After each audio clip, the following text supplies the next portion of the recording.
Hi, kindergarten. It's Mrs. Cummins. I'm in a different spot in the classroom. I'm by my computer now. So I thought maybe this might be clear to see some memory work or some other things that I might hold up to the camera. So we're going to try this and see how it works. Let us start by singing our welcome song. So let's do Hello, everybody, and how are you? Let's do that one today, okay? Hello, everybody, and how are you? How are you? How are you? Hello, everybody, and how are you? How are you today? Come on, everybody, and snap your fingers, snap your fingers, snap your fingers. Come on, everybody, and snap your fingers today. Come on, everybody, and blink your eyes, blink your eyes, blink your eyes. Come on, everybody, and blink your eyes.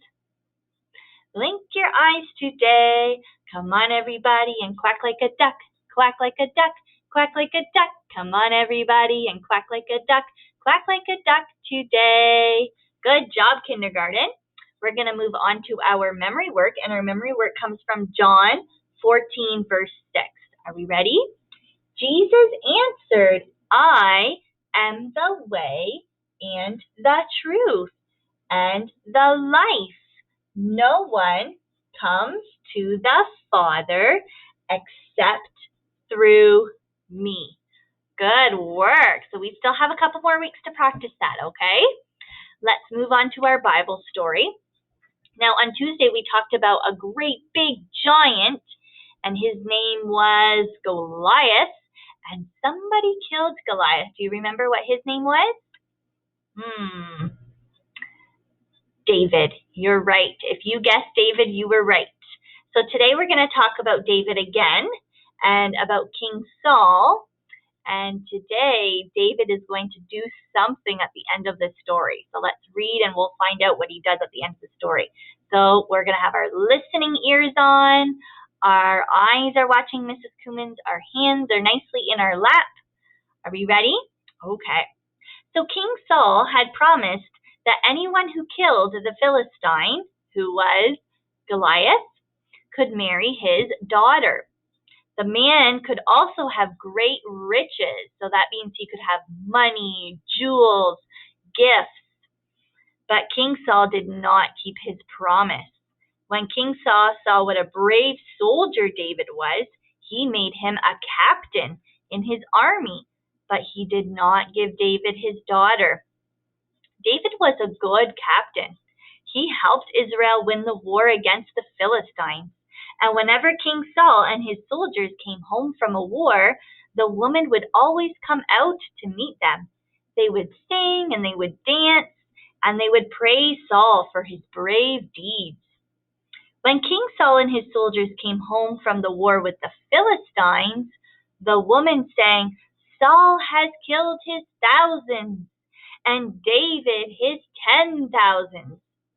King Saul became extremely jealous of David when he heard the woman's song. He was afraid the people might want David for their king instead of himself.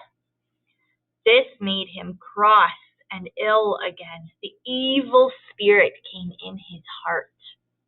Before, David had played sweet music for Saul on his harp to make him feel better. Now David played for him again, but this time the music did not help. As David sat playing, King Saul suddenly took his spear and threw it at David. David dodged aside and the spear went right into the wall. After that, King Saul sent David back into the army again to fight the Philistines. And while David was gone, he gave his older daughter, Merab, to another man. Saul had promised her to David. You remember that. But David loved Saul's other daughter, Michal. When King Saul heard about it, he said that David could have her if he killed 100 Philistines. He did not think David would be able to do this. He thought that David himself would be killed. Then Saul would be rid of him. David was pleased with the king's plan. He rushed right out to fight, and he killed 200 Philistines instead of 100. King Saul was surprised what David had done. Finally, he gave his daughter Michal to be David's wife. And one day after David had won his second battle against the Philistines, King Saul tried once more to kill him with his spear. David jumped aside again, and the spear went into the wall. Then David went home to Michal's house. King Saul was still angry with David. He sent his servants to Michal's house. He told them to bring David to his palace so he could kill him. But Michal let David down through a window, and he ran away. And when the servants asked for David, she said, "David cannot come. He is sick in bed." When the servants told King Saul what Michal had said, he sent them back again. "Bring him to me in his bed," he said. But Michal fooled her father. She had a stone god that looked like a man. She dressed the stone god to look like David. She put it under the blankets in David's bed.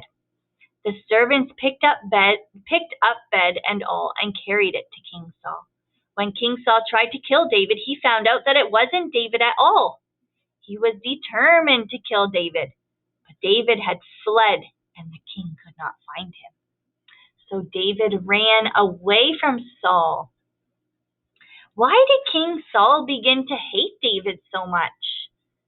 All of a sudden he started wanting to kill David, and he tried a couple times with his spear, but why? Why would he want to do that?